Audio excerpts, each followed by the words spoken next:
आज आपके समक्ष अभिव्यक्ति और माध्यम नामक पुस्तक का कक्षा एकादश का तीसरा पाठ प्रस्तुत करने जा रहा हूं। पाठ का नाम है कोश एक परिचय। इस पाठ के अंतर्गत हम 4 बिंदुओं पर प्रस्तुतिकरण करेंगे। सबसे पहला, कोश क्या है। दूसरा, कोश की विशेषताएं। तीसरा, कोश को देखने की प्रविधि। चौथा, कोश के प्रकार। कोश के प्रकार के अंतर्गत हम आपके समक्ष 3 प्रकारों का प्रस्तुतिकरण करेंगे। सबसे पहला शब्दकोश, दूसरा विश्वकोश और तीसरा साहित्य कोश। सबसे पहले अब हम आपके सामने यह बताने जा रहे हैं या प्रस्तुत करने जा रहे हैं कि कोश क्या है। कोश का अर्थ होता है खजाना। खजाना आमतौर पर जब हम समझने का प्रयास करते हैं तो खजाने में हमारे पास जो पहला दृश्य आता है कि वो कोई गुफा होगी, उसमें बड़े बड़े घड़े होंगे और उसमें सोना भरा होगा, वो किसी में चांदी भरी होगी, किसी में जो है वो तमाम प्रकार के ज्वेलरी भरे होंगे, गहने भरे होंगे, हीरा जवाहरात होंगे। कोश का मतलब आपको यही समझ में आता है और कोश वास्तव में होता भी यही है। लेकिन जब आप कोश को जब शिक्षा प्रविधि में प्रयोग करते हैं, एजुकेशन में प्रयोग करते हैं, तो वहाँ कोश का अर्थ धन दौलत, जवाहरात, हीरे मोती, पन्ने और आपका बड़े बड़े मटकों में भरे हुए, बड़े बड़े घड़ों में भरे हुए वे धन धान्य नहीं आते हैं। यहाँ पर जब हम उसको एजुकेशन में इसका उपयोग करेंगे तो यहाँ कोश का अर्थ होता है कि शब्दों का खजाना, यानी शब्दों का एक ऐसा समूह, एक ऐसा कह सकते हैं कि ग्रुपिंग, जिसके माध्यम से हम किसी विषय वस्तु को जानने और समझने का प्रयास करते हैं।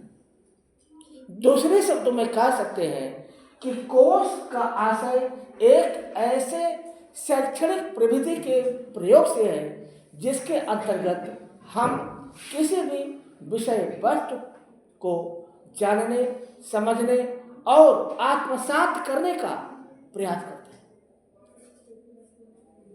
इस कोश के अंतर्गत देखा जाए तो यह अपने कुछ विशेषताओं को समाहित किए हुए है, क्योंकि हर एक कोश की अपनी विशेषताएं होती हैं। जहाँ तक कोश की विशेषताओं का सवाल है तो हम आपको बताना चाहते हैं कि एक कोश शब्दों का अतुल्य भंडार होता है। दूसरा, एक कोश के माध्यम से हम अपने शाब्दिक संबंधी आशंकाओं का समाधान कर सकते हैं। तीसरा, एक कोश के माध्यम से हम बहुत सारी शब्दावलियों को याद कर सकते हैं और उनका प्रयोग हम अपने लेखन प्रविधि में प्रयोग कर सकते हैं। यहाँ पर आपके पाठ में इस कोश की विशेषताओं के अंतर्गत एक कहानी दी गई है। इस कहानी में एक चंद्रिका नामक लड़की है, वह एक उपन्यास पढ़ती है और उपन्यास पढ़ने के पश्चात एक शब्द ऐसा आता है जिसका कि उसका अर्थ नहीं पता है और उपन्यास पढ़ने का उसका मजा किरकिरा हो जाता है। अब ऐसे में उस कहानी में दिखाते हैं कि चंद्रिका देख रही है कि उसके सामने एक परी आती है और उस परी का नाम है शब्द परी। शब्द परी आकर के वह उसके मन के भाव को जान जाती है और कहती है कि मैं तुम्हारी समस्या का, तुम्हारी आशंका का समाधान कर सकती हूँ। और वह जो शब्द परी है वह उसको फूलों के रथ पर बैठा करके अपने लोक में ले जाती है, जहाँ पर कि तमाम प्रकार के शब्द हैं जो कि वर्णों के क्रम में हैं, क्योंकि यहाँ पर आपको बताना चाहते हैं कि वर्णों का जो क्रम आरंभ होता है हिंदी के शब्दकोश में, वह आपका अंक से आरंभ होता है। यह अंक होता है, यहाँ से आरंभ होता है। पहले अंक आता है, फिर उसके बाद छोटा आ, फिर बड़ा आ, ऐसे करके यहाँ तक के सारे शब्द आते हैं। यानी आरंभ किससे होता है? तथ्यात्मक जानकारी है कि यह अंक से आरंभ होता है। जैसे अंग, अंक इस तरह से आरंभ होता है। कोई भी शब्दकोश होता है उसका आरंभ छोटा से नहीं होता है, किससे होता है? अंक से होता है। तो शब्द परी उसको अपने लोक में ले जाती है और उसको अपने लोक के बारे में बताती है कि हमारे यहाँ शब्द ऐसे ही अपना अनुशासन के साथ रहते हैं, ऐसे बेअनुशासन नहीं रहते हैं, क्योंकि वह वर्णाक्रम में रहते हैं।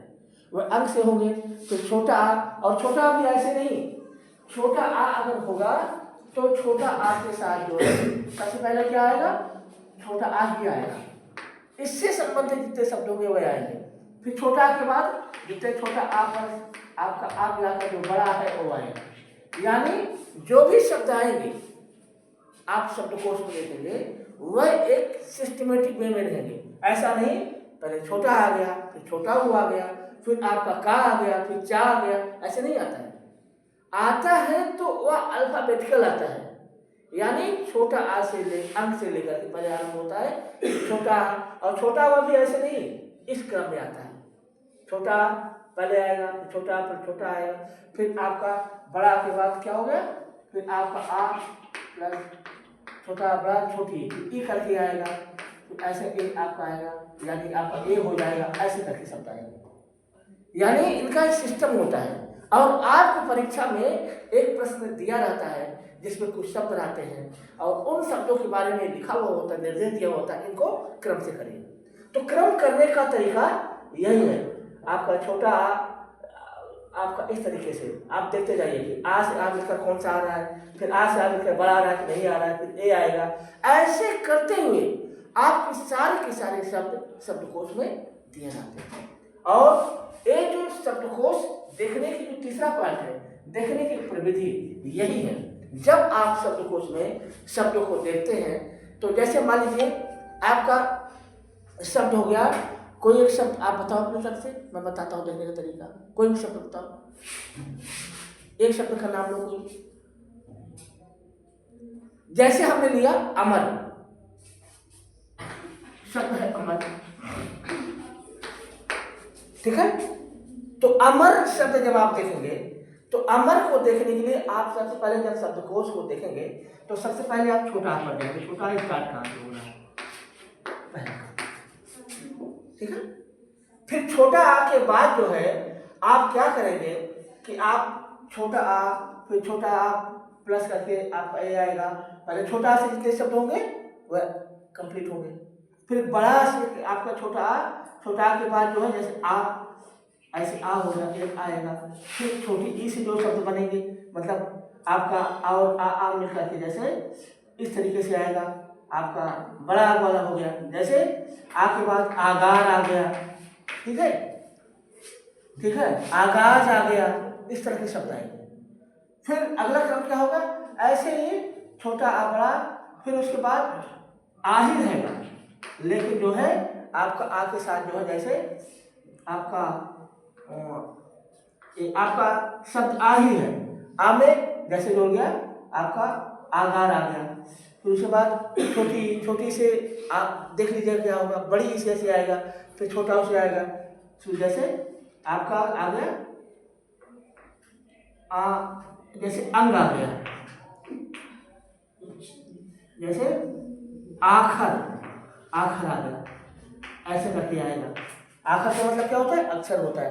ऐसे करते हुए आपका सीरियल से, यानी यहाँ पर भी सिस्टम होगा, ऐसा नहीं सिंपल पैट आएगा। अल्फाबेट के बाद भी जो आपके जो जितने जो है छोटा से लेकर ज्ञान तक है उसी क्रम में आएगा। छोटा प्लस ए करके आएगा, इस तरह करके आएगा।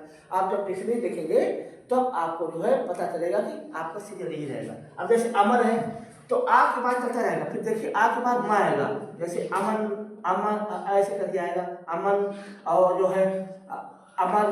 फिर देखेंगे धीरे धीरे करके अमन के बाद जो है अम करके बहुत सारे शब्द आएंगे जो कि अम से स्टार्ट करेंगे।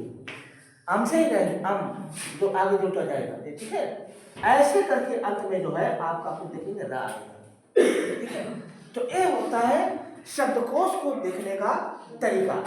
यानी शब्दकोश को देखने के तरीके में सबसे पहला ये है कि आप सबसे पहले जिस शब्द को देखना चाहते हैं उसका पहला जो आपका जो अल्फाबेट है, जो वर्ण है, सबसे पहले उस पर जाएंगे, ठीक है। दूसरे क्रम में आप क्या करेंगे कि उस क्रम में जा करके आप जो है ये देखें कि आपका जो अमर है इसमें आ माँ कहाँ से आरंभ होने जा रहा है। पेज पलटते जाए, पेज पलटते जाए, पेज पलटते जाए, क्योंकि आपका आ आएगा, फिर आ के बाद जो है जैसे अख, जैसे का खा हुआ अख, अख इस तरह करके आएगा। तो आप देखिए माँ कहाँ आ रहा है, क्योंकि आपका का खा गा चा चा जा टा टा टा आ ता ता दा ना पा फा बा भा माँ। तो माँ जहाँ पर स्टार्ट होगा, अम जहाँ से स्टार्ट होगा, आप अम देखते जाइए। अम जब देखते जाएंगे तो आपको जो है जब धीरे धीरे धीरे देखेंगे तो आपको एक जगह पर क्या नजर आएगा, अमर नजर आएगा। ये होता है देखने का तरीका।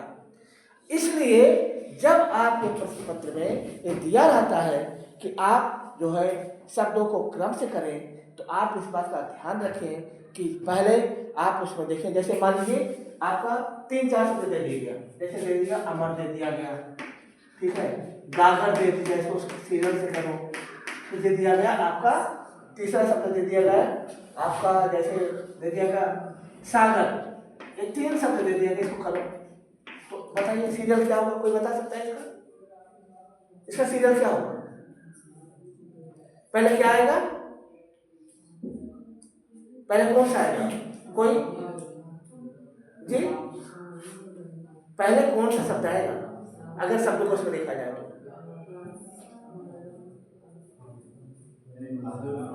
कोई नहीं, इसमें बेटा तीनों में सबसे पहला शब्द कौन सा आएगा? सबसे पहला अमर आएगा नंबर। क्यों? क्योंकि अल्फाबेट में सबसे पहले कौन सा शब्द आता है, आता है।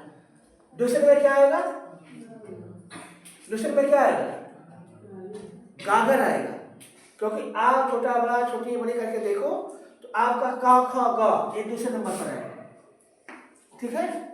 फिर गा के बाद क्या होता है, गा के बाद घा, का खा गा घा अंगा चा छा जा झा इया टा ठा डा डा अड़ा ता था दा धा ना पा फा बा बा मा या रा ला वा, फिर आपका सा तब है। यानी एक उसी से शब्द क्रम बनाएगा, तीसरे का, ठीक है। तो कोश को देखने की जो प्रविधि है वह यही है।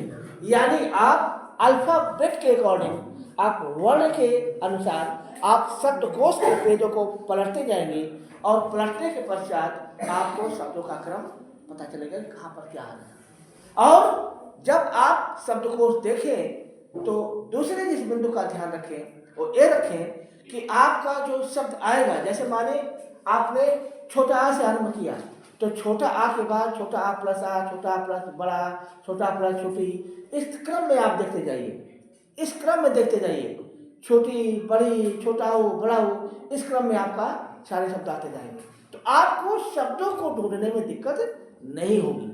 और यदि आप शब्द को ढूंढ लेंगे तो जिस विषय वस्तु को आप पढ़ रहे हैं, चाहे वो आपका अर्थशास्त्र हो सकता है, आपका समाजशास्त्र हो सकता है, आपका कह सकते हैं कि व्यावसायिक अध्ययन हो सकता है, हिंदी हो सकता है, अंग्रेजी हो सकता है, आपको उस शब्द के अर्थ बहुत आसानी से समझ में आ जाएंगे।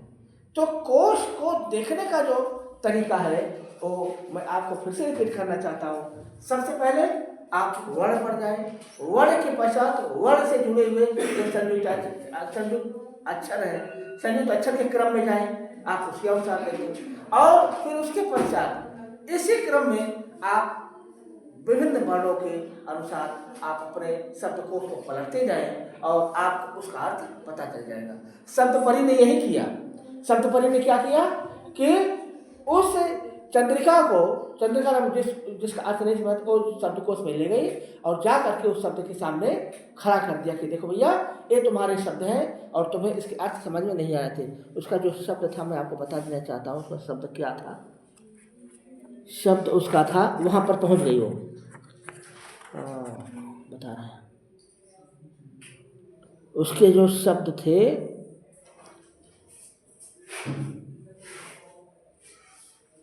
हाँ ठीक है, शब्द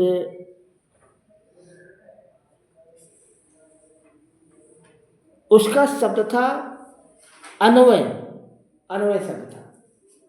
उस शब्द का अर्थ उसने तलाश कर लिया। तो आप इस तरीके से आप शब्दकोश को देखें। रही बात कोश के प्रकार का, तो कोश आपका 3 तरह का होता है। एक आपका शब्दकोश होता है। शब्दकोश का अर्थ हुआ शब्दों का खजाना, यानी वो खजाना जो कि अंग्रेजी में भी होता है, हिंदी में भी होता है। आप देखेंगे कि कुछ जो आपका जो कोश का खजाना होता है, यानी जो शब्दों का भंडार होता है, आपका विभिन्न भाषाओं के अनुसार होता है। जैसे हिंदी का अपना अलग हो गया, अंग्रेजी का हो गया, हिंदी अंग्रेजी मिला के शब्दकोश होते हैं, और विभिन्न भाषाओं हिंदी अंग्रेजी कन्नड़ जैसे हो गया। ऐसे करके देखा जाए तो आपके जो शब्दकोश होते हैं वह शब्दकोश एक पर्टिकुलर व्यक्ति विषय के अनुसार हो सकते हैं, आपके जो है वो भाषा के अनुसार हो सकते हैं, वह आपके जो है कई भाषाओं को मिला करके हो सकते हैं।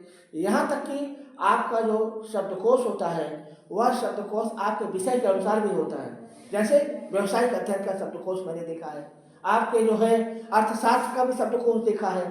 तो इस तरीके से देखा जाए तो शब्दकोश जो होता है वह शब्दों का भंडार होता है, और वह भंडार जो है भाषा के अनुसार, विषय के अनुसार, और कह सकते हैं कि मनोवैज्ञानिकता के अनुसार तमाम प्रकार के आधार पर ये आपका क्या होता है, शब्दकोश होता है।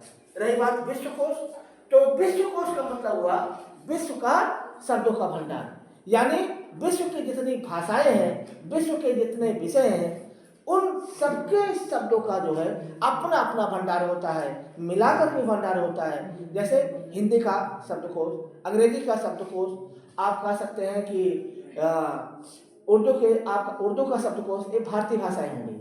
अगर आप बाहर जाएं तो आपका पुर्तगाली का शब्दकोश हो सकता है, आपका फ्रांसीसी का शब्दकोश हो सकता है, जर्मन का शब्दकोश हो सकता है।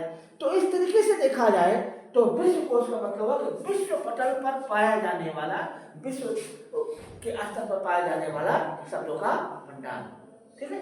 अब साहित्य कोश, साहित्य कोश क्या है? साहित्य कोश का मतलब वो साहित्यिक विधाओं का कोश, यानी उपन्यास का हो सकता है, कहानी का हो सकता है, नाटक का हो सकता है, निबंध का हो सकता है, आलोचना का हो सकता है, और कविताओं का हो सकता है, या विधाओं के अनुसार भी होता है और साहित्यकार के अनुसार भी होता है। जैसे निराला शब्दकोश, जाने माने कवि हैं सूर्यकांत त्रिपाठी निराला। प्रसाद शब्दकोश जयशंकर प्रसाद का हो सकता है, महादेवी वर्मा शब्दकोश, ऐसे बहुत तरह के शब्दकोश बने हुए हैं। तो कुल मिलाकर के आपको हम अगर 4 चीजों को जो है अगर हम देखा जाए तो एक पॉइंट में प्रस्तुत करना चाहें, थोड़ा सा पूर्ण करना चाहें, तो मैं कह सकते हैं कि कोश का अर्थ है खजाना, यह खजाना शब्दों का खजाना होता है। कोश की जो विशेषताएं होती हैं, यह शब्दों का भंडार होता है। भंडार के शब्दों के भंडार के साथ साथ यह समस्त जानकारी का भंडार होता है।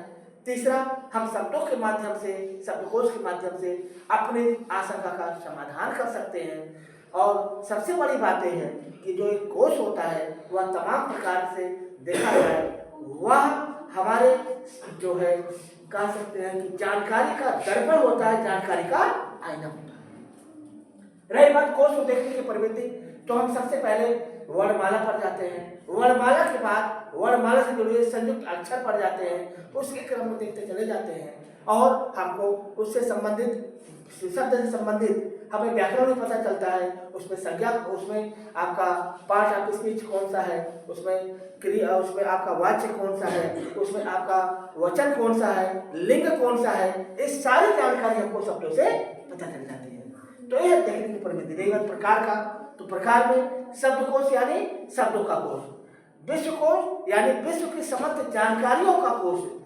जानकारियों का खजाना, और साहित्य कोश जो होता है वह साहित्यकार का भी कोश होता है और साहित्यिक विधाओं का भी कोश होता है।